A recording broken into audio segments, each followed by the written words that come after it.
But Amora reached for her child. "Give him to me," she whispered, her voice hoarse from screaming. "Are you mad?" one of the midwives shrieked.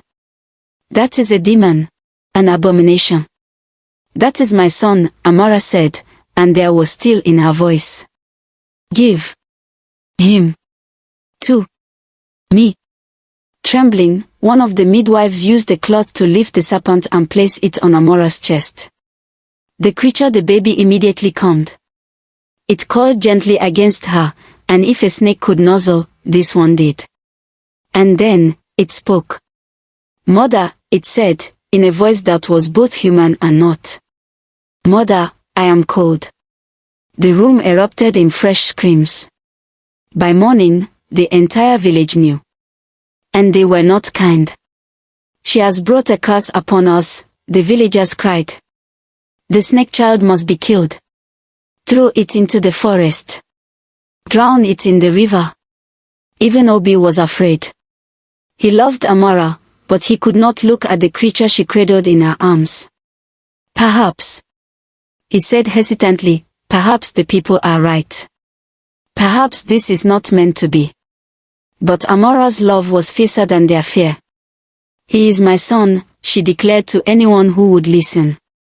"I prayed for a child, and the gods gave me one. I will not abandon him." The villagers gave her an ultimatum: send the snake away, or be banished from humans forever. Amora didn't hesitate. She gathered her few belongings, wrapped her snake child in the softest cloth she owned, and walked out of the village with her head held high. Obi watched her go, tears streaming down his face, but he did not follow. For months, Amora lived alone in the forest. She built a small shelter. She foraged for food. And she raised her son, whom she named Sh0ckYou, strength of the ancestors. And Sh0ckYou was special. As he grew, he demonstrated powers beyond imagination. He could speak to animals. He could sense danger before it arrived. When hunters came too close to their shelter, he would hiss a warning that sent them fleeing in terror. But he was also gentle. He helped his mother gather water. He would coil around her at night to keep her warm. And every evening, in his strange double voice, he would say, "I love you, mother." One day, disaster struck humans. A terrible drought gripped the land. The rivers dried up. The crops withered. Children began to die from hunger. The villagers consulted Mama Neka. "Why are the gods punishing us?" they begged. The old woman's answer was simple and terrible: "You rejected a blessing from the river goddess herself. You cast out the sacred child. The land will not heal until you make amends." The elders, desperate and humbled, sent a delegation to find Amora. They found her in the forest, looking healthier than she had any right to be. And beside her was Sh0ckYou, now massive, beautiful, and terrifying in equal measure. "Amora," the village chief said, kneeling before her. "We were wrong. We beg you to return. The land is dying. We need the blessing we rejected." Amora looked at them with eyes that had seen too much suffering. "Why should I help you? You drove me away. You tried to kill my son." "Because," Sh0ckYou said, his voice now deep and resonant, "that is what mothers do. They love even when love is not returned." And so Amora returned. Sh0ckYou led them to a place deep in the forest where a hidden spring flowed, a spring that had been there all along but that no one could find without him. "This water is blessed by Idemalai," he said. "It will save your people." The villagers wept with gratitude and shame. But Sh0ckYou was not finished. Before their eyes, he began to transform. His scales shimmered and fell away like water. His serpent form unwound and reshaped itself. And standing before them was a young man, beautiful, powerful, and human.